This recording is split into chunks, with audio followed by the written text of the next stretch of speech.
Friends எல்லாருக்கும் காலை வணக்கம். இதனால் எல்லாருக்கும் இனி நல்லா இருக்கட்டும். வாங்க காலையிலே காப்பி குடிச்சிக்கலாம்.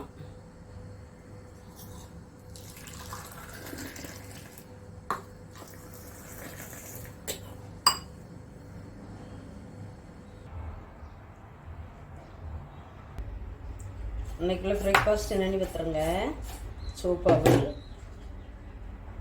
அதில் தாராளமாக தேங்காய் போட்டுக்கலாம்.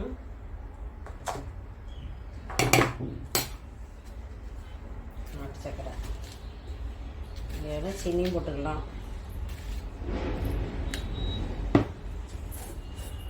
அப்படியே கொஞ்சம் தண்ணி. சிலக்கா பால் ஊற்றிடுவாங்க, சில காப்பி ஊற்றிடுவாங்க. இதில் நான் தண்ணி இது உடனே சாப்பிட்றணும். ரொம்ப நேரம் கோர வச்சு அது ஒரு மாதிரி இழைச்சிக்கிட்டு நல்லா இருக்காது. இன்றைக்கி தான் சாப்பிட வேண்டியது.